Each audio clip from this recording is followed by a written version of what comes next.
Beijo.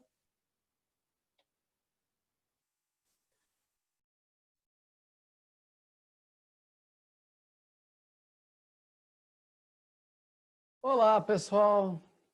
Né? Tiveram uma aulinha de química ali, né? Sobre as transformações, né? De 0,1 para 0,02 para 0,08, que soma 0,1, então dava para imaginar que era 80% direto, né? Vocês podem fazer agora uma aulinha sobre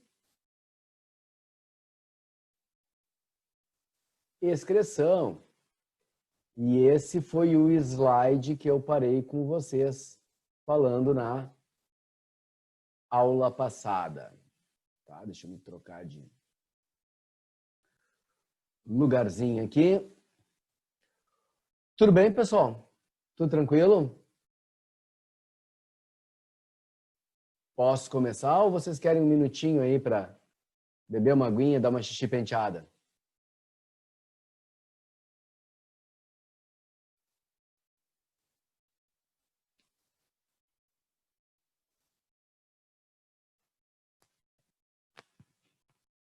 Silêncio total. Então tá, então vou começar.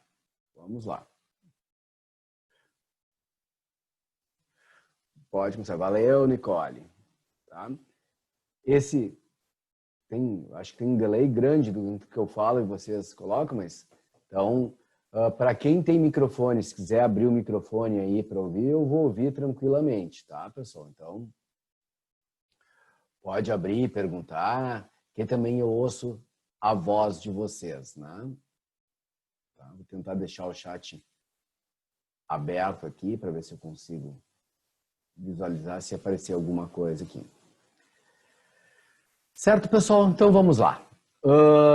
Nós paramos, né, nesse slide que eu estava falando. Inclusive eu falei do esfíncter para vocês, que é a musculatura em forma de anel aqui, tá?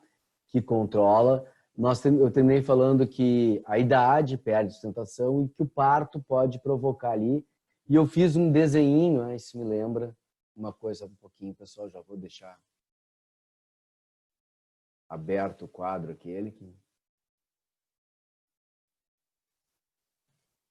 eu acho melhor que o quadro do Zoom.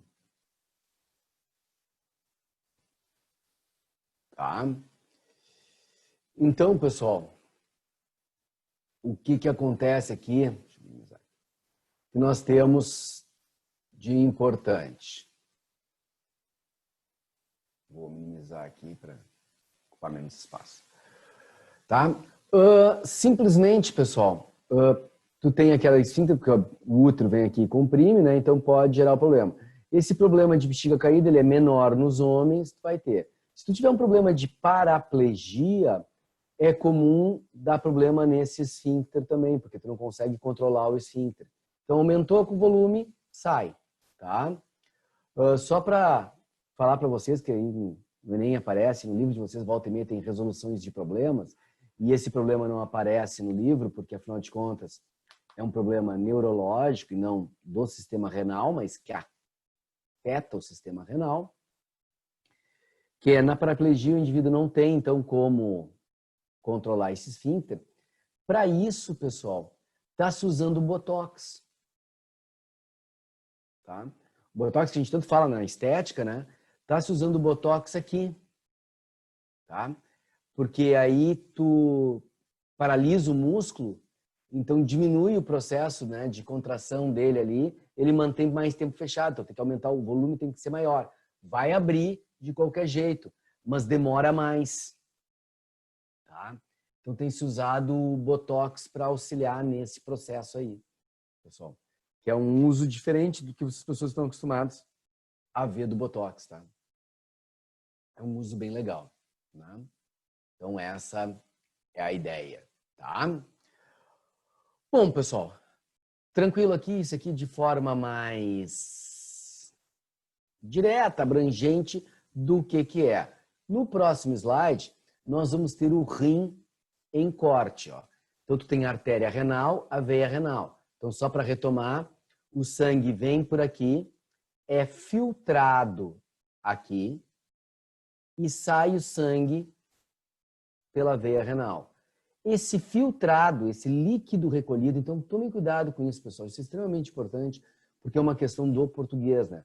Quando eu falar o filtrado, o sangue é filtrado, mas o filtrado é o que foi retirado do sangue, porque o sangue continua sendo sangue, tá? Então, o filtrado que eu retirei do sangue vai entrar nessa estrutura aqui, que é o bacinete, e aí vai descer aqui pelo ureter até preencher a bexiga, tá? Para os 2 rins, obviamente, tá? Nesse rim aqui, pessoal, nós temos o quê? Isso que chama de pelve renal, é o nome mais moderno, tá? Também é chamado de bacinete. Nós temos o cálice renal, que são as estruturas que recolhem antigas pirâmides de Malpighi, tá? Antigas pirâmides de Malpighi eram as estruturas chamadas de cálices renais, tá? Que absorvem todo o filtrado, né? Para mandar embora, certo? Toda essa estrutura aqui, mais carnosa, que parece um músculo, né? É o chamado córtex renal, tá? O córtex renal.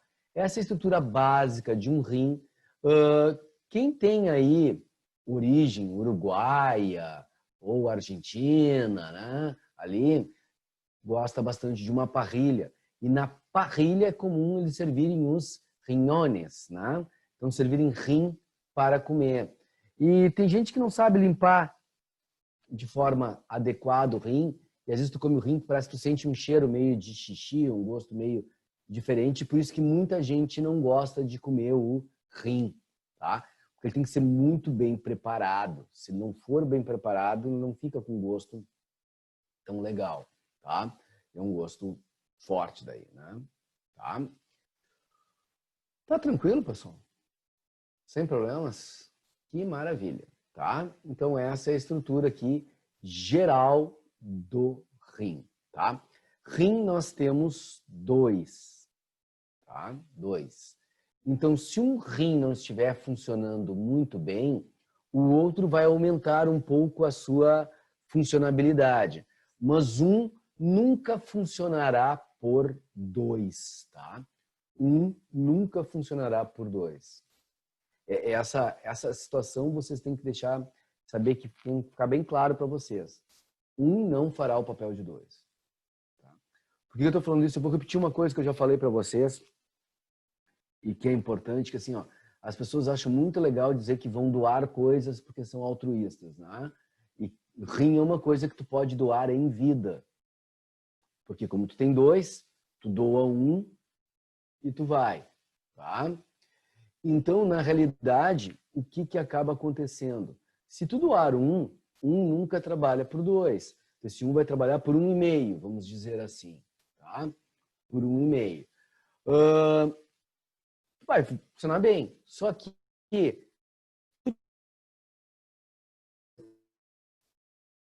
então, provavelmente, tu será o próximo da fila do transplante. Então, quando tu doa o teu rim, tu estás colocando o teu corpo num estresse e em risco. Então, a gente só doa o rim. Desculpa estar dizendo isso, tá, pessoal? Mas é que eu gosto de ser honesto com os alunos, tá? É assim, eu só dou o rim para quem tu ama muito. Tua mãe, teu pai, teu irmão, teu filho, tá? É isso que tu vai doar, né? Porque senão, tu tá te colocando em risco. Tá? Essa é importante, tá? Dentro do córtex renal aqui, nós vamos ter esta estrutura aqui, que é o chamado néfron, tá? É o néfron. É a subunidade renal. Quando tu vais num médico especialista em rim, tu vai no nefrologista.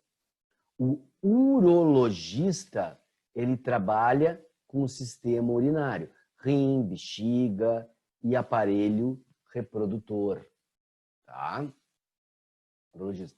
No caso do aparelho reprodutor masculino, tá? É urologista. Não existe uma especialidade da medicina que fale só do aparelho masculino, né? Não existe uma ticologia, né? Então, tu tem a urologia fazendo o trabalho todo, tá? O trabalho todo. Na parte feminina, que aí tu tem a parte da gineco, que trabalha com o aparelho reprodutor, né? Porque, em teoria, ele é mais independente do urinário do que o do homem, né? O homem meio que se mistura, porque a saída é uma só. Então, só o urologista trabalha, tá? Essa estrutura chamada néfron, que é a subunidade, ela tem essa estrutura aqui, que é a cápsula renal, tá?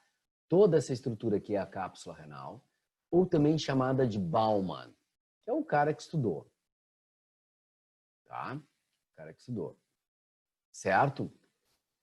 Então, o sangue chega por uma arteríola aferente, tá? É filtrado aqui e sai pela arteríola eferente, tá? Então, esse é o detalhe aqui. É a cápsula de Baumann. Aí tu tem um tubo que ele é todo cheio de voltinhas, por isso o nome de tubo contorcido. Como ele está junto da cápsula renal, ele é chamado de tubo contorcido proximal, tá? Aí tu tem a alça néfrica, ou também chamada alça de Henle, tá?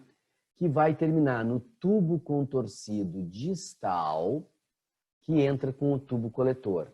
Ou seja, o que vai aqui para esse cálice renal são os tubos coletores que vão se ligar aos milhões de néfrons que tem no rim ali, os milhares de néfrons que tem ali, que fazem microfiltragens. Então, nós filtramos o sangue, tá, pessoal? Tá? Microfiltragenzinhas ali, bem filtragenzinhas ali, tá? Vai, filtra e tudo é recolhido e mandado. Então, o nosso sistema, ele é muito legal, cara. Muito legal no sistema de que é bem específico. É microgotinhas, gotinhas pequenas de sangue que estão sendo filtradas para fazer uma filtragem de forma mais adequada. Claro que para tudo tem seus probleminhas, né? Certo, pessoal? Tranquilo? Então, tá. Nós temos aqui a estrutura toda de novo aqui, ó. A cápsula, dentro da cápsula tem esse chamado glomérulo. Então, esse glomérulo, na realidade, é um sistema de canais totalmente novelados, que são feitos pelos próprios vasos sanguíneos aqui, onde tu vai ter a filtragem toda do teu sangue. O que é recolhido vai descer por aqui. Então, ele vai descer pela cápsula, que é recolhido, túbulo proximal, tá? Contorcido proximal. Aí, alça néfrica, que ela fica bem mais fininha aqui. Aí, o túbulo contorcido distal e ducto coletor. As artérias, né, vão circundar esse processo e vão entrar em contato com as veias. Porque lembra, como o sangue entra pela artéria e sai pela veia, ele tem que entrar pela artéria, ter os capilares, que aqui, né, mais finos. Esses capilares vão passar para as vênulas, que vão passar para a veia renal, tá? Então, arteríola, capilares, vênula, segue o mesmo esquema que a gente viu na circulação, né? Tá? E aí, tu vai ter a saída toda. Isso é uma questão meramente estrutural, tá? Aqui mostrando um pouco menos de detalhes, aqui com um pouco mais de detalhes, tá? É essa estrutura aqui, aumentada aqui, tá? Então, arteríola aferente por onde o sangue chega, arteríola eferente, o sangue sai, tá? A musculatura involuntária da arteríola aferente e eferente controlam também um pouco o fluxo aqui dentro dessa cápsula. Então, eu dilatando ou contraindo essa musculatura, eu vou fazer com que, né, eu tenha uma filtragem maior ou menor do sangue ali, tá? Então, se eu quero que o sangue fique mais tempo aqui, eu vou dilatar as arteríolas para que ele entre e fique e não tenha tanta velocidade. Se eu quiser que ele passe mais rápido, a arteríola aferente, tu já vai saindo ali. Então, tu vai ter o processo de filtragem, contraindo e dilatando a musculatura desses vasos sanguíneos para dar maior ou menor velocidade do sangue passando por aqui. Certo, pessoal? Fechou? Bom, aqui, ó, o glomérulo que vai ter, então tu vai ter a arteríola aferente, sangue chegando, sendo filtrado e saindo por lá. Aqui é a cápsula renal, onde eu tenho esse glomérulo todo, que é o grupo de vasos que tem aqui. O líquido começa a ser recolhido, líquidos, substâncias recolhidos, que passa pelo processo da filtração. E aí vai para o tubo para fazer a excreção. Tá? Tranquilo? Aqui, pessoal, é quando há reabsorção de substâncias, elas podem ser reabsorvidas, e quando são substâncias jogadas aqui para dentro para compor a excreção. Tá? Então, na realidade, nessa estrutura eu vou ter ainda uma recuperação em vários pontos da estrutura. Tá? Aqui tem um mecanismo melhor para vocês verem. Tá? Esse mecanismo é melhor. A arteríola aferente, tá? É aqui, traz o sangue. No glomérulo é filtrado, na cápsula recolher. O sangue sai por aqui, filtração glomerular. O sangue vai sair pelo tubo contorcido proximal, onde algumas substâncias vão ser reabsorvidas e enviadas para o sangue também. Tá? Depois a gente vai ver isso com calma, tá? Então, na realidade, uma boa quantidade aqui de água e sais minerais, glicose, proteínas, que não deveriam estar saindo pela urina, a tua urina deveria ser basicamente ureia, vai ser reabsorvido aqui, tá?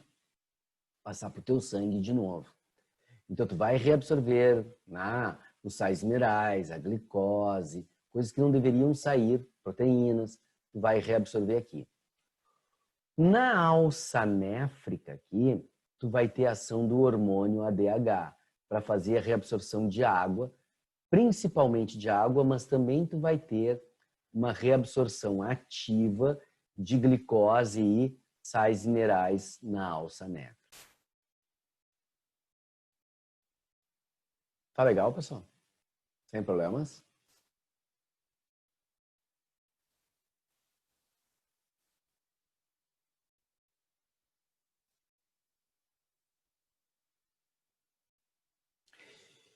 Então, tá bom, tá? Se tá legal, se tá sem problemas, vamos continuando aqui. Ó, no túbulo contorcido distal, vocês devem notar que tem uma seta vindo para cá. O que que é isso? Pessoal, vocês têm que lembrar uma coisa. Não existe filtro perfeito. Se não existe filtro perfeito, isso quer dizer o quê?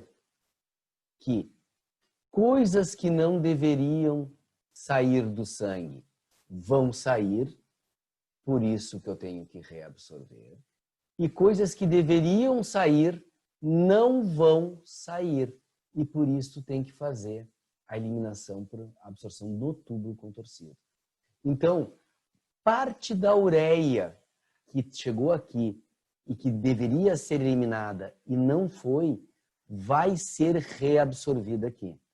Mesmo assim, não se consegue reabsorver tudo, tá? A gente fica com um nível de ureia sempre no sangue, né? Um pouquinho, tá? Que deve ser extremamente baixo, só vai ser problema em determinados níveis, né? Mas tu tem que tentar o máximo possível reabsorver aqui. E daqui, então, aí, vai para o tubo coletor e a urina vai para o ureter, né? A classificação da urina vai ter água, uma certa quantidade de água, porque sempre vamos perder água, tá? Ali nesse processo, certo? E também, tá, pessoal? A ureia, isso que deveria ser mais. A cor da nossa urina, pessoal. A cor da nossa urina deveria ser clara, bem clara. O odor da urina deveria ser bem reduzido.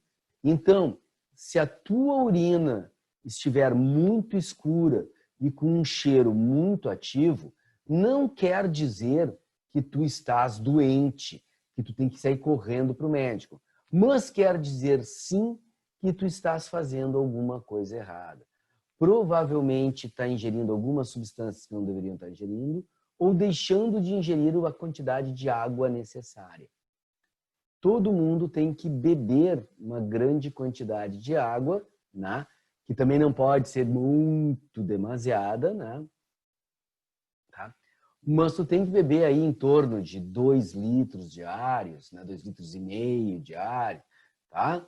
Para tu conseguir ter o funcionamento do corpo de forma adequada. E na excreção tu poder fazer a osmorregulação como ela tem que ser feita, lentamente, né? Eliminando, sem sobrecarregar. Então a urina não pode estar, né? Muita coisa ali. Tudo bem, pessoal? Tranquilo?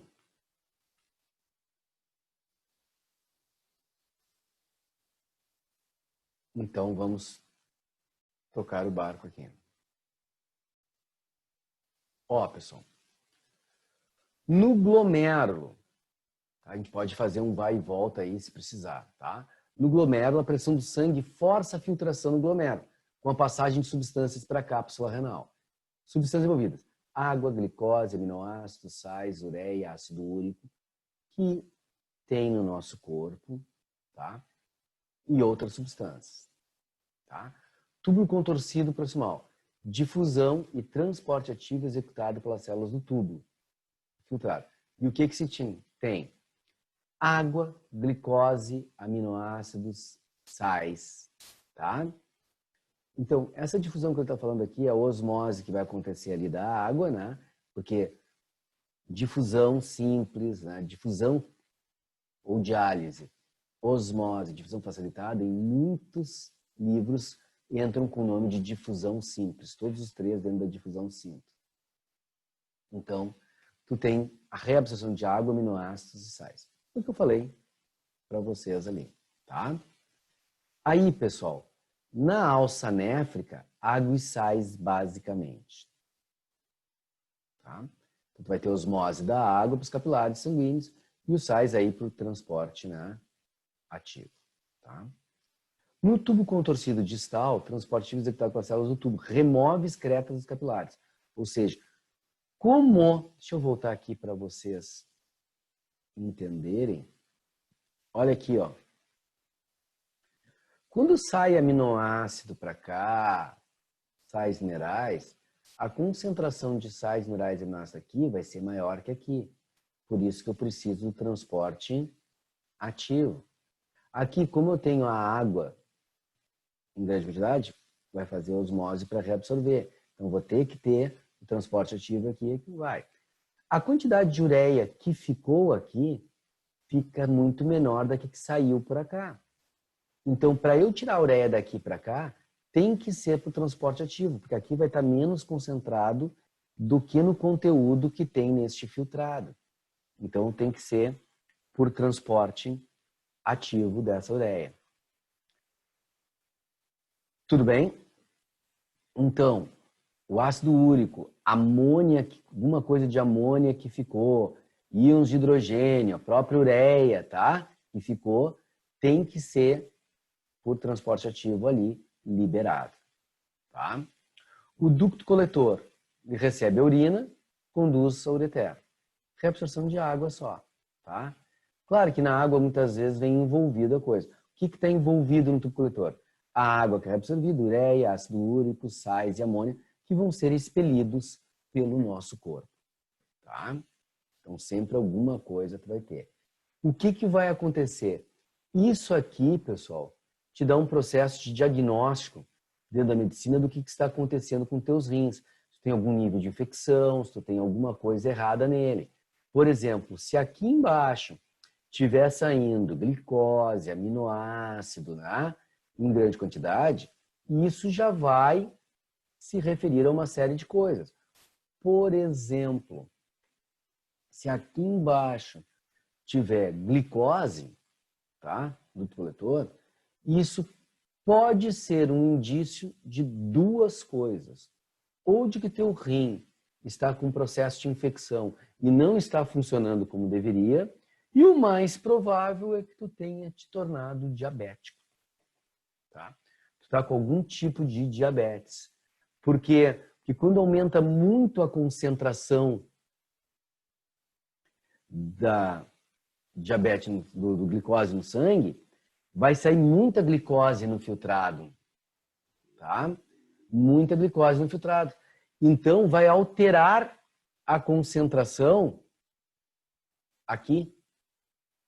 Que aqui eu passo a ter uma concentração maior, aqui uma menor. Só que aqui eu passo a ter uma concentração maior. Né? E tu não vai conseguir reabsorver o que deveria. Então, como tu não está conseguindo reabsorver o que deveria, porque tu mudou o processo de concentração, tá? Tu acaba liberando glicose pela urina. Então, uma boa forma de diagnosticar algum tipo de diabetes é pela presença da glicose na urina. Tá? Tranquilo? E como a glicose no sangue vai estar muito concentrada, tá? Muito concentrada. De novo, né? A glicose aqui vai estar muito concentrada, aqui vai ter uma quantidade maior de glicose, tu não vai conseguir absorver, porque aqui está muito concentrado. E se aqui está muito concentrada, teu sangue precisa de mais água. Então, um dos outros sintomas típicos de diabetes que envolve o sistema urinário é que tu começa a sentir uma sede intensa também, né?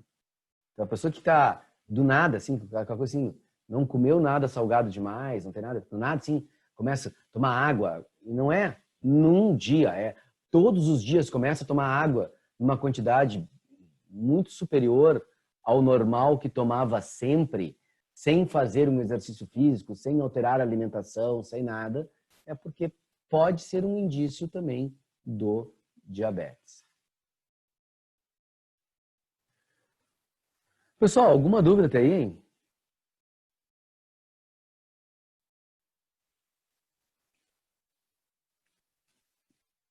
Posso continuar tranquilamente? Tudo certo. Valeu, João. É ótimo esse conteúdo. Tá? Claro, né, Dado? É o que vocês querem fazer na vida. Podem não querer ser nefrologista, mas vocês querem a parte de fisiologia humana, né? Eu tenho certeza que tu não quer estudar cogumelo, né? A menos que tu queira fazer um chá diferente, né? Tá? Então é esse tipo de coisa, né? Tu tá essa parte da matéria que envolve vocês. Eu parto do princípio que quem quer medicina tem que gostar de biologia, óbvio, não está no curso errado. Mas as partes preferidas de estudar, com certeza, tem que ser fisiologia humana, histologia animal, cito e genética. Tá? Eu parto do princípio, porque é o que tu vai trabalhar na espécie humana. E de vírus, bactérias, gostar de ver, estudar as doenças, né? Pode até não gostar, querer saber a estrutura da bactéria, como a bactéria é, né? Mas quer saber o que ela causa, o que faz no corpo, o que tem que fazer. Né? Esse que é o detalhe. Né? Então, esse ponto tem que ser extremamente importante no processo. Tá? Pessoal, composições comparativas do plasma e na urina. 1 litro de plasma, 1 litro de urina. Plasma, 910 gramas de água. Urina, 950. Tá? Ou seja, a urina tem que ter muito mais água do que no plasma, né? Porque ele vai fazer o controle da quantidade de líquido. Tá? Até porque tu não tem água só no plasma, né? Tem água em todas as células do teu corpo. Proteínas. Não deveria ter. No plasma, 69 gramas para cada litro de plasma, 69 gramas de proteína. 4 a 6 gramas de lipídios. 1 grama de glicose. Olha a diferença, pessoal. Tá? 1 grama de glicose. 7 gramas de cloreto de sódio. Tá? outros sais, 2 assim. Agora isso aqui, ó. Não deve ter proteína na urina, não deve ter lipídio, não deve ter glicose, não deve ter sal na urina. Por quê? Porque alguma coisa, se isso aconteceu, alguma coisa naquele processo de filtragem e de reabsorção está acontecendo errado, né? Então não deve ter, tá? Outros sais, os sais que não interessam para o nosso corpo, elimina 4,1 gramas, tá? Mas também elimina numa quantidade, né, não tão grande, né? Embora seja praticamente o dobro do que teria no plasma. Ureia, 0,3 gramas no plasma, ou seja, sempre vai ter um pouco de ureia no plasma. Aquela história que eu falei para vocês de que nenhum filtro é perfeito, né? Então, alguma coisa fica, tu pode reabsorver, mas mesmo assim, alguma coisa vai ficar. Contra 20 gramas de ureia na urina. Ácido úrico, 0,03 no plasma, 0,6 gramas, tá? Na urina. Então, o ácido úrico, que apesar da toxicidade ser baixa, se acumular demais, ele vai ser tóxico para nós. Então, o ideal é que tu tenha uma concentração maior aqui, né? Do que aqui, tá? Se essa concentração de ácido úrico começar a aumentar muito no nosso corpo, tu vai ter aquela doença, cheguei a comentar com vocês na aula passada, chamada gota, que as pessoas chamam, né? A gota é o acúmulo de ácido úrico que se acumula nas articulações, faz inchar e, pessoal, dói pra caramba, tá? Dói pra caramba. Então, é bem ruinzinha a coisa aqui, certo? Então, isso aqui, pessoal, obviamente, isso aqui está dentro de um plano ideal. Não quer dizer que cada um de nós tem exatamente essas mesmas quantidades, que na urina exatamente as mesmas quantidades. Isso aqui é um plano ideal, básico, né? Do que teoricamente deveria ser, tá? Então, existe toda uma situação. Mas o que que acontece? Tu vai ter alterações na tua alimentação, dependendo de como tu come, a quantidade de gordura que muda, de proteína muda, né? Então, depende do que tu vai comer, tá? Por exemplo, se tu tem uma alimentação muito baseada em carne, a taxa de proteína e gordura provavelmente deve aumentar aqui, né? Tá? Então, tu vai ter, se é tudo baseado em massas com molhos, ó, glicose, lipídio vai aumentar. Triglicerídeos aumentam aqui, tá? Se tu é daqueles que não põe sal na batatinha, põe a batatinha no sal, aqui vai aumentar. Tá? Então, depende de que tu come, como tu come. Isso seria dentro de um ideal. Não quer dizer que no teu corpo esteja exatamente assim. Né? Essa é a verdade, né? Tá? Tranquilo? Ó, isso para a gente ter uma ideia. 1,5 litro de água bebida. 1 litro de água via alimentos. Os alimentos têm água. Né? Saída de água do nosso corpo. Umidade do ar expirado, 0,5 litros. Perde meio litro por dia de água na forma de vapor aqui, tá? No ar expirado. Então, aquela coisa. Isso aqui, ó, te explica uma coisa. Que as pessoas às vezes não ficam pensando, mas o quê? O porquê que a máscara, hoje, que a gente está usando aí em função do coronavírus aí, ela fica úmida, né? Por que ela fica úmida do lado de dentro? Porque tu vai largando coisa, não é porque tu tá gripado, tá largando muco, são gotículas que saem, o próprio vapor, né? A expressão da umidade do ar respirado, vai perdendo uma quantidade de água, né? Pelo ar que tu vai expelir, né? Tá? Então, uma certa quantidade de água vai se expelir. Por isso que essa máscara fica úmida, pessoal. Tá? Ela fica úmida. O ideal é, se tu sentiu que ela tá úmida, tu trocar a máscara, né?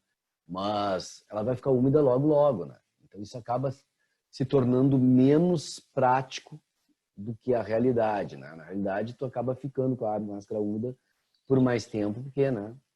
É diferente. Tudo bem? Certo? Bom, transpiração cutânea, suor, a gente perde em torno de 400 ml, tá? No suor. Urina, 1,5 litro. Fezes, 1 litro. Porque no cocô tem água, pessoal. O intestino grosso, não sei se vocês lembram, o intestino grosso faz a reabsorção de água e o teor de água do cocô é que vai estabelecer, por exemplo, a consistência das tuas fezes. Né? Aqui é tudo dentro de um padrão absolutamente normal. Né? Normal, tá? Mas tu tem, se teu intestino grosso está perdendo mais água, não está absorvendo como deveria, as tuas fezes vão ficar mais liquefeitas. Se reabsorver água demais, aí tu vai ter fezes mais duras, tá? Tranquilo? Então, aquela coisa. E eu não vou entrar de novo no estado merdalício da coisa, porque estou falando da aula de excreção, não de digestão, né? Mas eu já falei quando eu falei com você sobre digestão, que tu tinha uma consistência e um formato adequado para as fezes, né? Que não era para tu fazer bolinha, porque tu não era cabrito, tá? Então, tu tem que ter essa noção adequada que tu perde muita água. Se tu somar aqui, vai dar 2,5 litros. Se tu somar aqui, 2,5 litros. Por isso que a gente sempre diz assim, ó, tu tem que beber em torno de 2 litros de água, né? Tá ali, que é para as pessoas beberem. A gente já diz 2 litros. 1,5 litro já estaria adequado, desde que os teus alimentos tenham em torno disso. Não são alimentos muito secos, né? Mas se é um alimento que tem bastante água, tu pega do alimento aqui, não tem problema nenhum. 1,5 litro seria o suficiente. Mas a gente já diz 2, porque aí as pessoas bebem 1,5 litro, né? Se tu disser 1,5 litro, a pessoa vai beber 1 ou 800 ml, né? Então, tu vai ter que sim. Nós estamos falando de água aqui, né, pessoal? Aí tem um hormôniozinho chamado ADH. O ADH é o hormônio antidiurético. A sigla vem do inglês, né? Antidiuretic hormone, tá? E desculpa se eu pronunciei errado, mas eu sou péssimo em inglês, tá? Antidiuretic hormone, tá? Então, esse hormônio antidiurético, que também pode ser chamado de vasopressina, tá? Vasopressina, por quê? Porque ele altera a pressão osmótica nos vasos sanguíneos, tá? Então, ADH ou vasopressina, porque ele altera a pressão osmótica dos vasos sanguíneos. O ADH é um hormônio produzido, tá, no teu hipotálamo, armazenado na hipófise, e quem libera esse hormônio para o teu sangue é a tua hipófise, tá? Por isso, sempre que se estuda a hipófise, a gente estuda este hormônio ADH, tá? Porque tu vai ter a liberação ali pela hipófise, tá? Então, mas esse hormônio não é da hipófise, é do hipotálamo. Mas quem libera para o sangue é a hipófise. Então, quem faz a função de liberação do hormônio é a hipófise, tá? Ele é produzido no hipotálamo, armazenado na hipófise e liberado pela hipófise. Por isso que a tua hipófise tem o tamanho de uma ervilha, mais ou menos, tá? E, ó, ela tá ligada centro, centro, centro, centro. Bem na base do cérebro, tá? Onde as linhas se encontram, tá? Centro, centro, na base do cérebro, que é o hipotálamo, a parte inferior é o hipotálamo. O hipotálamo, ele vai produzir esse hormônio. Então, deixa eu ver se abriu aqui, vou ter que fazer duas coisas aqui para facilitar a minha vida, tá, pessoal? O que aconteceu aqui? Desculpa. Deu. Foi. Tá? Deixa eu fazer uma outra coisa aqui para facilitar um pouco a minha vida aqui. Tá? Mas o que eu quero tá aqui.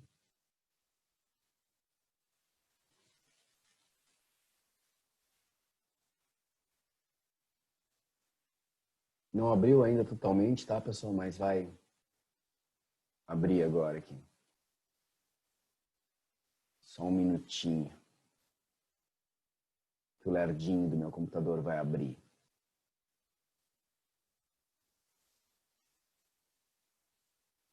Ou não, né?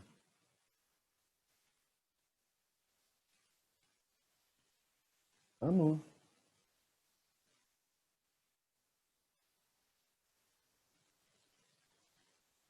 Ai, meu Deus.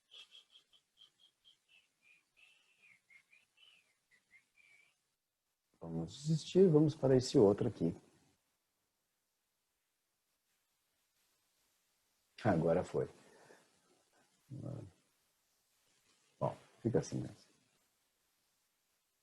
Não.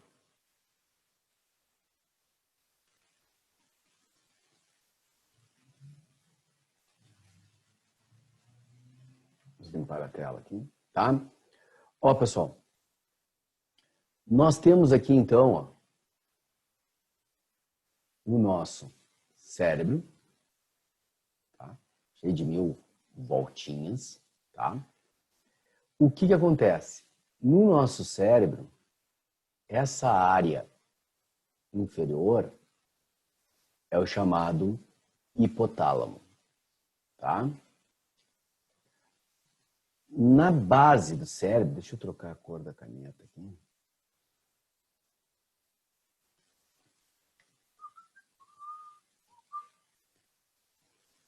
Nós vamos ter uma glândulazinha, tamanho de uma ervilhinha mais ou menos, que eu vou desenhar ela maior. Eu vou falar nisso depois de novo, porque eu vou ter que falar de hipófise, né? Mas o que acontece? Então, tu imagina que aqui, ó, vou trocar a cor aqui de novo. Tá? Que aqui, ó, é o teu crânio, né? Tá? Tua sobrancelha, teu olho, teu nariz, tá? Tá bem na basezinha aqui, tá? Então, ó, essa parte aqui é a parte anterior da hipófise. E essa parte aqui é a parte posterior. E essa parte posterior nós chamamos de neurohipófise.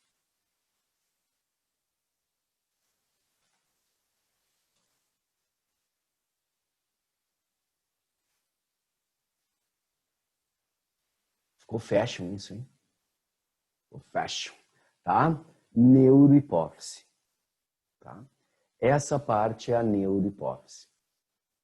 Então, pessoal, é aqui que vai ser liberado o hormônio ADH,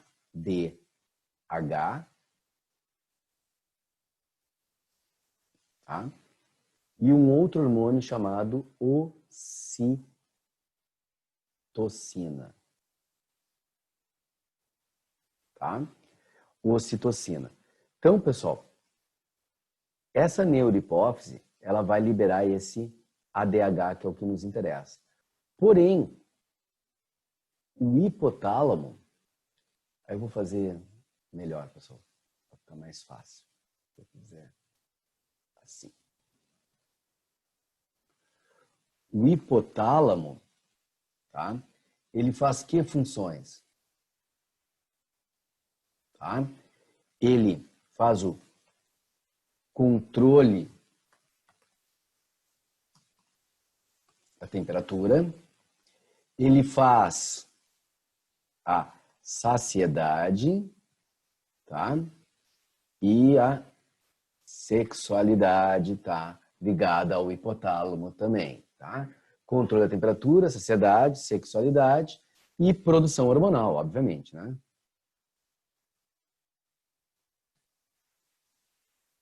Tá? São as funções desse hipotálamo que está aí, tá, pessoal? Então, o que acontece aqui? Que é importante agora, aí eu posso voltar para o meu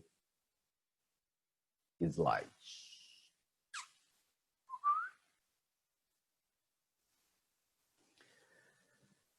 O que vai acontecer agora aqui de importante, pessoal? Ó, o ADH, é o hormônio antidiurético, ele vai fazer o quê? Ele vai aumentar a reabsorção de água nos túbulos renais, tá? Então, ele regula a quantidade de água nos túbulos renais, fazendo com que todos os túbulos e todos os vasos reabsorvam água, o ADH, tá? Porque ele é hormônio antidiurético. Então, quanto mais ADH eu liberar, mais eu reabsorvo água dentro dos meus rins. E, portanto, mais concentrada ficará a minha urina. Certo? Então, quanto mais ADH eu libero, mais água eu reabsorvo, mais concentrada fica a urina.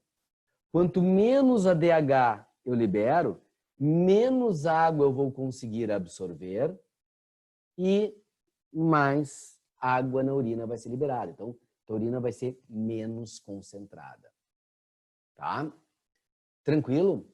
Como o ADH é para concentrar e reabsorver água, ele também reduz a produção do suor, tá?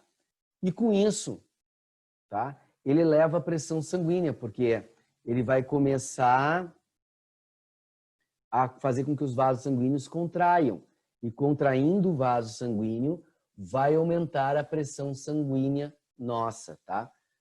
Pessoal, tomem cuidado, que tem aquela coisa da física, que ela diz que quando o vaso aqui aumenta a velocidade, mas diminui a pressão, tá? Vocês têm que lembrar que nós estamos num sistema fechado e não um sistema aberto. Então o sangue está com velocidade e tu está sempre bombeando ali, vai dando mais força no sangue. E como é um sistema fechado, isso vai aumentar a pressão sistêmica, não naquele ponto específico, a sistêmica, tá? Aumenta a pressão toda, certo? Então, o que acontece aqui, ó? Quando tu começa a não ingerir água suficiente, o teu corpo começa a ficar desidratado. Diminui o volume sanguíneo, tá?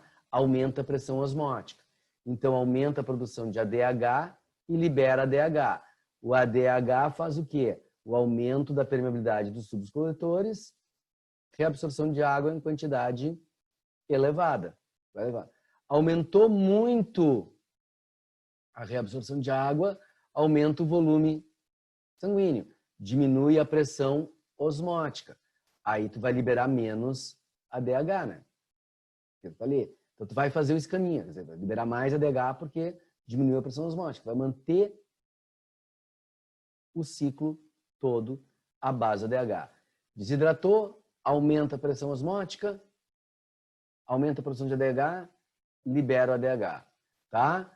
Aí aumentou aqui o volume sanguíneo, diminui a pressão osmótica, inibição, feedback, ou seja, faz não liberar porque a pressão já diminuiu, tá com quantidade de água adequada. E assim tu vai indo. E com isso, pessoal, vocês vão notar o seguinte: verão, tá calor. E se tá calor, tu transpira mais. Então no verão, como tá calor, tu transpira mais, o que vai acontecer? Tu tá perdendo muita água via transpiração. Então, o teu hipotálamo, que é responsável pelo controle da temperatura do teu corpo, vai mandar para a hipófise a mensagem de que tu tá perdendo muita água na forma de transpiração. Então, vai aumentar a produção de ADH, liberando ADH e reabsorvendo água. Então, como tu reabsorve a água, o teu xixi fica mais concentrado. E por isso que no verão a gente faz menos xixi. Tá? No inverno, tu praticamente não transpira.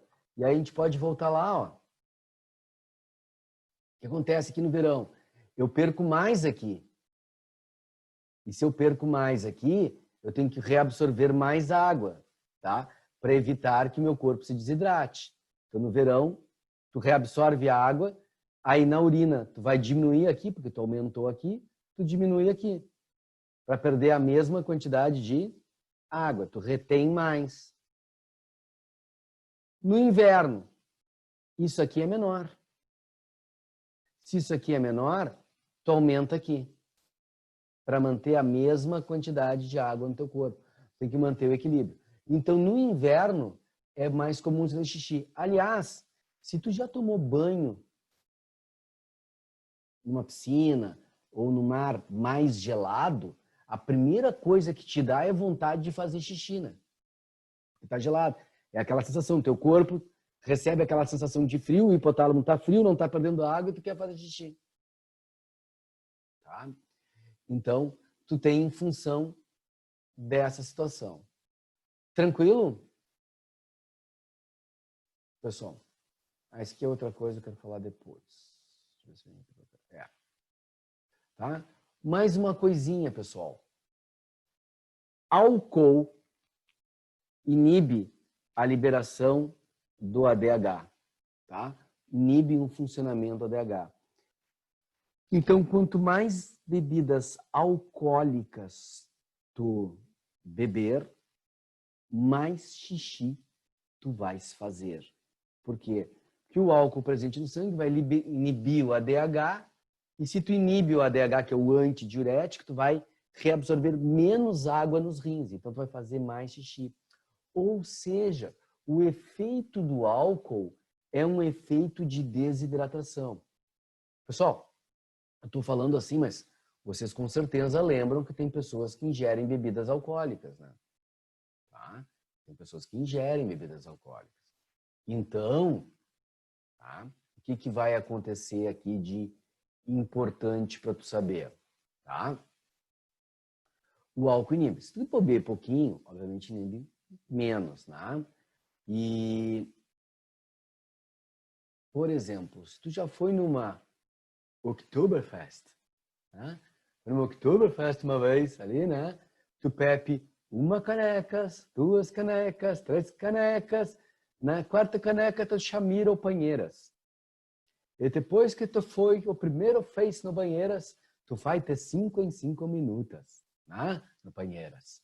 Por quê, pessoal? Por causa do álcool. E aí, pessoal, é álcool, não é chopp, não é cerveja. Você tem que dizer assim, cerveja da mijadeira. Não, o álcool da mijadeira. Não importa que tipo de álcool é. Tá? Não importa que tipo de álcool é. Certo?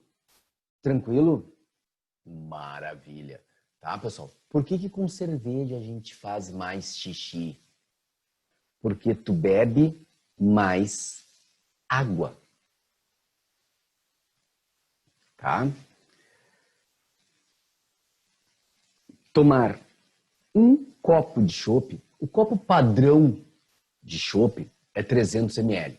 Tem barzinho que tem um copinho de 200 ml, tem de 500, mas o copo padrão do chopp, que era o padrão do chopp, é 300 ml. Tá? 300 ml. Porque o copo de 200 ml seria o copo de água, né? Embora em barzinho, copo de cerveja, aquele copo americano que é 200 ml, tá? Mas o copo de chopp, o padrão é 300 ml. Se tu beber 3 copos de chopp, o que é uma barbada, né? Porque o primeiro é só para matar a sede, os outros 2 tu vai bebendo, se tiver uma batatinha na tua frente, nesse horário é meio cruel falar isso, né? Uma batatinha frita, ou um camarãozinho, a milanesa, um aipinzinho frito, aquela polentinha com queijo em cima, assim, tá? Ali, qualquer uma delas, tu tomando chopinho, tu bebe mais 2 tranquilamente. Só que 3 copos de chopp é 900 ml, ou seja, é basicamente 1 litro. Basicamente 1 litro. Tá? Aí eu vou fazer uma coisa. Bebe 1 litro de tequila.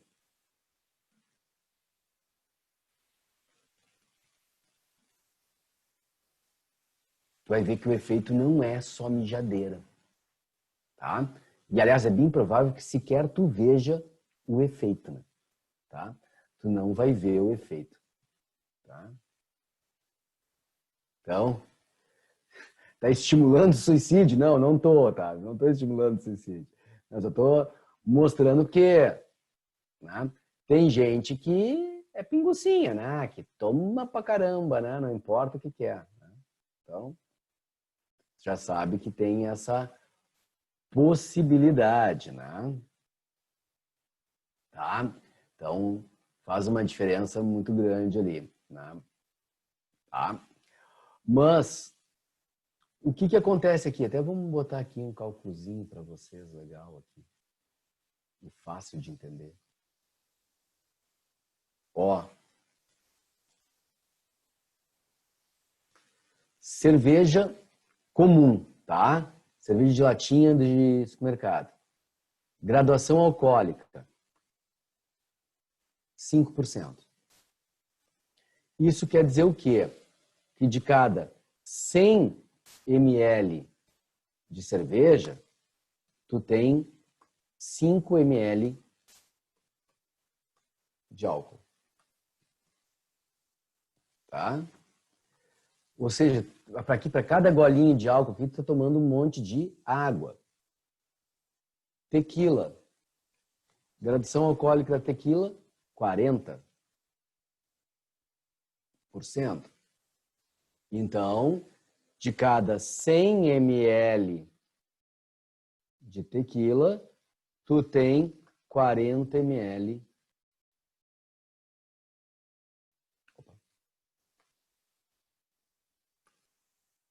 Desculpa aqui. De álcool. Tá?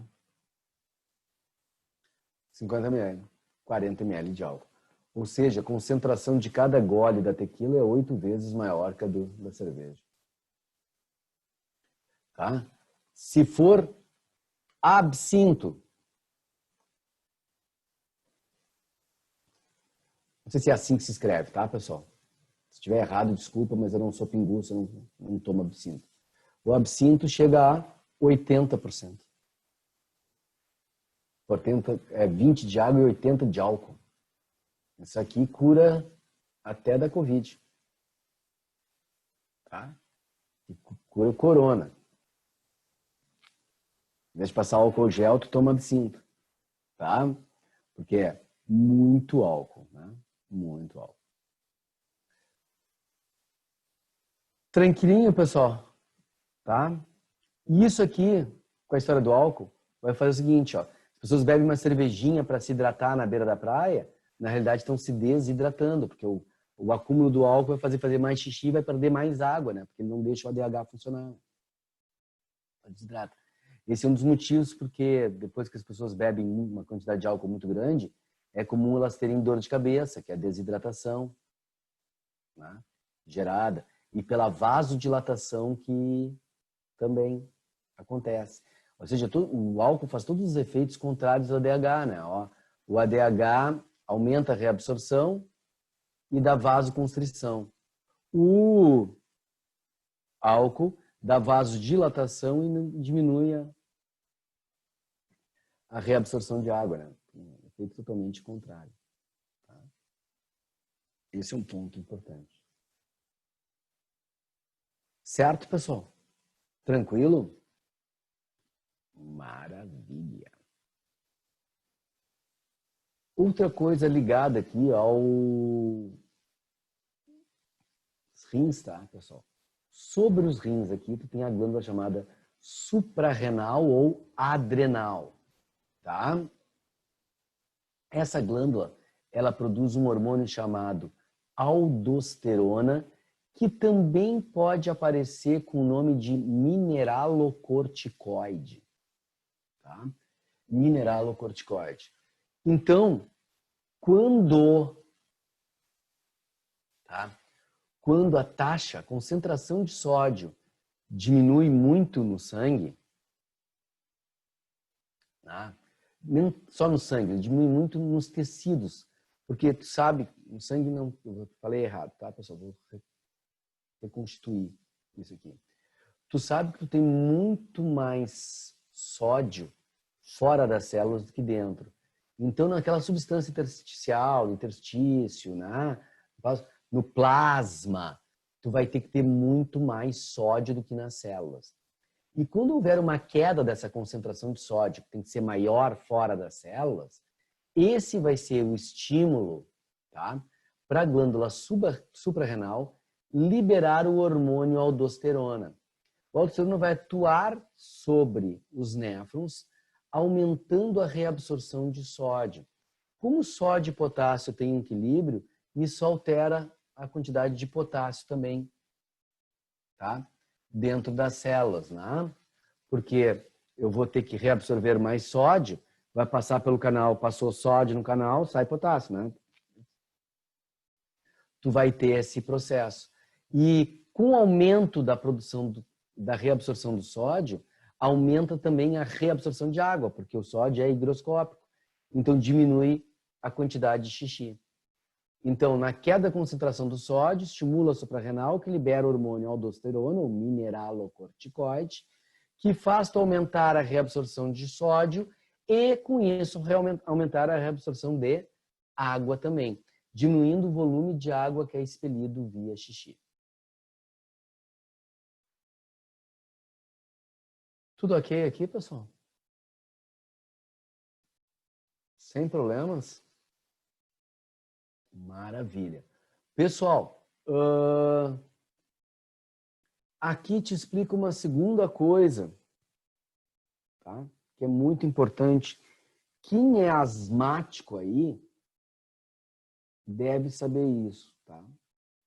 Não sei se alguém aí tem crises de asma, não com muita frequência, né? Porque ninguém deveria ter com muita frequência, mas com uma certa frequência aí, já deve saber isso. Os remédios que são dados para asma, normalmente eles são corticoides. E a aldosterona, por isso que eu prefiro o outro nome, ela é o mineralocorticoide. Então, com a ação das corticoides, vai fazer aumentar a reabsorção do sódio e, por consequência, da água. E por isso, quando tu começa a usar corticoide de forma prolongada, ele atua nos teus rins e fazendo com que tu aumente essa reabsorção de sódio e tu aumenta a reabsorção de água. E aí tu tá usando corticoide e tu começa a inchar.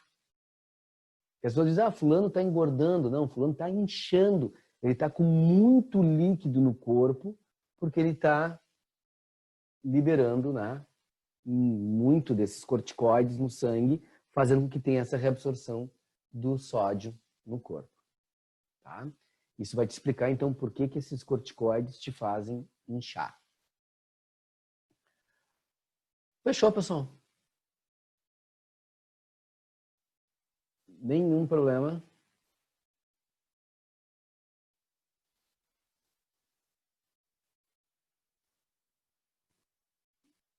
Vou entender isso como um sem problemas, tranquilo. Tá? O delay entre nós está muito grande. Então, vou passar adiante. Pessoal, isso aqui na real, eu já falei para vocês quando a gente falou em peixes, mas é sempre bom dar uma recordada. Isso é uma coisa que tem bastante frequência nas provas da URGS, por exemplo. Tá? Volta e meia aparece. Então aqui, ó, peixe de água doce, o meio, que é o rio, lagoa, açude, é hipotônico em relação ao peixe. Então, se ele é hipotônico em relação ao peixe, existe uma entrada de água por osmose que acontece de forma mais efetiva. Tá? Vai entrar água. O peixe não vai beber água, vai eliminar uma urina muito diluída, então o peixe de água doce seria um peixe mijão, né? Ele está sempre fazendo xixi, bem diluído, e vai captar o sódio perdido, sais minerais de forma geral, não só o sódio, mas os sais minerais, pelas brânquias. Essa captação pelas brânquias é por transporte ativo, porque o rio é um meio hipotônico. Então absorve água pela pele, faz um xixi muito líquido, quase sem sais minerais, para poder eliminar o máximo de água possível, e reabsorve os sais por transporte ativo, então, pelas brânquias. O peixe marinho, estamos falando de peixes ósseos, se vocês olharem o desenho, são peixes ósseos. O peixe marinho, tá? Ele vai ter o seguinte, pessoal. Desculpa, tá? Ele vai ter que beber muita água. Por quê? Porque o mar é hipertônico. Então ele perde água por osmose, então ele tem que beber a água. Só que ele bebe uma água com sal, tá? Com sal. Como ele está já perdendo água por osmose, ele tem que fazer com que a urina dele seja bem mais concentrada, com uma pequena quantidade de água, uma pequena quantidade de urina. Ele faz pouquíssimo xixi. Pouquíssimo xixi. Vai beber muita água com sal. Só que se ele beber água com sal, ele vai ficar com excesso de sal no corpo dele. Então ele tem que eliminar pelas brânquias o sal. Só que como o meio, a água do mar é um meio hipertônico, é mais concentrado que o peixe, mesmo ele bebendo água com sal, ele vai ter que excretar por transporte ativo nas brânquias. Então, pessoal, isso é uma forma de estudar mais simples, é o seguinte: o sentido do sal é o mesmo da água, tá? Se a água entra pelo corpo, o sal entra pelas brânquias. Se a água sai pelo corpo, o sal sai pelas brânquias. Sal, brânquia, água, corpo, tá? Água entra pelo corpo, sal entra pelas brânquias. Água sai pelo corpo, sal sai pelas brânquias. Água é sempre osmose, sal sempre ativo, transporte ativo. Tá? Fica uma forma mais fácil. Já os peixes cartilaginosos, tá? Eles ganham um pouco de água por osmose. Por quê? Porque o meio é hipertônico. Note que aqui o termo que está na figura, o meio seria hipertônico. Né? O meio não seria, o meio é hipertônico. Entretanto, o que acontece? Ele ingere uma dieta com sais, quando está comendo animais marinhos, ele ganha um pouco de água por osmose e o tubarão excreta ureia, tá? Mas desenha um tubarão, sem nem porquê um tubarão aí, não tenho nem ideia por que coloquei um tubarão aí, tá? Mas o meio é tubarão, tá ali, a ureia, ela é a excreta dele, como a nossa. Só que os tubarões e as raias aguentam um nível de uremia, ou seja, um nível de ureia dentro do sangue em torno de 300 vezes maior do que nós aguentamos. Então, se eu voltar aqui, vou voltar aqui só para você saber, ó, que a ureia no nosso plasma é 0,3 gramas, tá? A ureia no plasma de um tubarão pode chegar a 0,9. Não. Que horror. Tá? Matemática foi embora, né? Fez biologia, a matemática foi embora, né? A 90 gramas, né? Tá? 90 gramas tu vai ter de ureia no sangue do tubarão, tá? Então é muito mais, tá? Eles conseguem ter, tá? E aqui entra uma coisa assim, ó, glândula retal excreta o sal ativamente. Essa glândula retal é uma glândula que tira o sal do corpo para ejetar, mas ela também excreta ureia, tá? E eu quis falar nisso porque aqui está dizendo que excreta o sal ativamente, a glândula retal está sempre jogando o sal para fora, né? Ali. E ureia também, tá, pessoal? Por quê? Porque assim, ó, nem todos os mares têm a mesma concentração salina, tá? Nem todos os mares têm a mesma concentração. Então tem mares que vão ter uma concentração, por exemplo, 35, o outro 34, o outro 33. Por exemplo, o Mar Báltico, vocês vão para lá, né? Todo ano, tá? O Mar Báltico, ele tem um índice pluviométrico ali no local do Mar Báltico muito grande. E uma grande quantidade de rios que desagam no Mar Báltico. Então o índice de salinidade do Mar Báltico é menor do que do Oceano Atlântico, por exemplo. Tá? Então, o que acontece? Alguns tubarões desovam em rios. largam seus filhotes nos rios. Então eles têm que subir rio acima para largar os ovos. E como aí a concentração é muito grande, é muito diferente, né? A glândula retal essa ajuda a excretar sal e uma grande quantidade de ureia é expelida ali junto pelo sangue, né? Ali, né? Para reduzir a concentração dele e o tubarão não inflar, né? Com uma grande quantidade de água, né? Inchar feito de água. Então ele faz isso e depois, conforme ele vai voltando para o mar, ele vai de novo diminuindo a liberação do sal para ir concentrando o sal no seu corpo para chegar no mar e não ter problema nenhum, tá? Por isso que eu botei essa observação aqui, ó. Glândula retal elimina o excesso de ureia também, não só o sal, tá? Então essa glândula, ela é um adicional muito importante para a função renal dos tubarões, tá? É extremamente importante. Fechou até aqui, pessoal? Tudo bem? Tubarão tem cloaca? Sim, dado. Tubarão tem cloaca. Tá? Tubarão tem cloaca.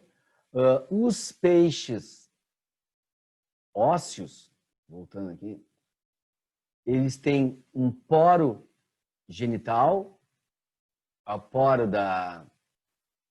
do xixi e o poro excretor, né? O ânus, né?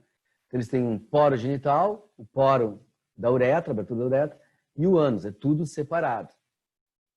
Tá? E por isso que esses aqui eles acabam fazendo 99,9% fecundação externa. A fecundação é externa. Tá? Já os tubarões já têm fecundação interna. Tá? Fecundação interna.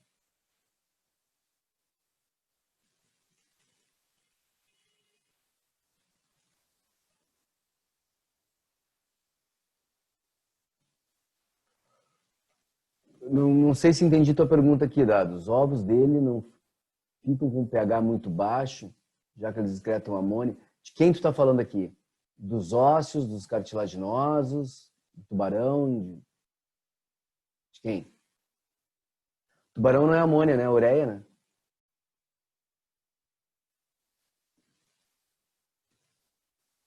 Tubarão é ureia, né?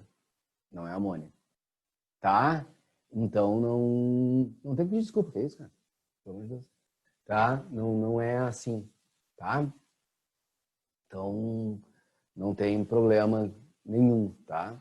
Ele vai. Inclusive tem tubarão que tem uma estrutura similar à placenta, né? Dá grávida, né? Fica grávida, tá? Outros são ovovivíparos, né? Os ovos ficam dentro da fêmea e só quando os ovos estão eclodindo que ela faz o parto, né? Então tu tem uma situação diferenciada, né? É um bicho muito bem adaptado, né? Perfeito, perfeito, tá? É um bichinho perfeito. Bom, as aves que são marinhas, pessoal, elas têm a chamada glândula de sal, tá? Essa glândula de sal fica junto, se abre junto do bico aqui, tá? Vai ter a excreção junto do bico. Algumas tu consegue ver, algumas é interna, outras tu consegue ver aqui por fora, assim, uma saliência, a formação da glândula de sal. Porque as aves que são marinhas, que são aquelas aves, então, que dependem, tá? De comer alimentos exclusivamente marinhos, gaivota, pelicanos, atobás, tá? Elas, quando pegam o peixe, ela pega o peixe, pega a água junto, elas pegam um teor de sal muito grande, né? Então, ela tem que ter uma glândula para expelir isso, tá? Como nós não temos essa glândula de sal, esse é um problema. Quando no naufrágio as pessoas começam a tomar água do mar, né? E quando elas começam a tomar água do mar, tem muita água naquilo ali, começa a gerar nos rins o processo de desidratação. Tu começa a tentar eliminar, vai começar a ter aquela sensação higroscópica, liberar muito ADH, e aí tu vai liberando água e acaba ficando desidratado, tá? Então elas têm essa glândulazinha de sal para liberar o excesso de sal, Por que a gente está falando tanto de sal, né? Porque tu lembra que o xixi não é só para liberar amônia e ureia, né? Ele também faz a osmorregulação do corpo, né? Então isso é muito importante, tá, pessoal? Muito importante mesmo. Isso que eu botei aqui, pessoal, tem no livro de vocês, que é o esquema da hemodiálise. Tá? Hemodiálise. Então, tu põe heparina para o sangue não coagular. E o que acontece aqui, ó? Tu tira o sangue da pessoa, tá? Que vai estar cheio de toxinas e a pessoa está fazendo hemodiálise. É porque os rins não estão removendo o que deveriam remover, tá? Aí tu tem uma bombinha que ajuda a puxar o sangue, a heparina para ele não coagular. Tu coloca pelo filtro da hemodiálise, tá? E aí o sangue é filtrado aqui, então sairá desse filtro um líquido cheio de toxinas, tá? Aqui por baixo o líquido limpo das toxinas e aí o sanguezinho continua aqui com baixa concentração de toxinas. Tu vai fazer o processo todo, né, para a saída das toxinas e voltar ao sangue. Quem faz hemodiálise acaba fazendo normalmente, sim, tem gente que faz uma vez, mas né, o normal é a pessoa fazer 3 vezes por semana. E não é rápido, tá, pessoal? Um processo lento. Ou seja, quem está na hemodiálise 3 vezes por semana o tempo todo, já está numa linha aí, né?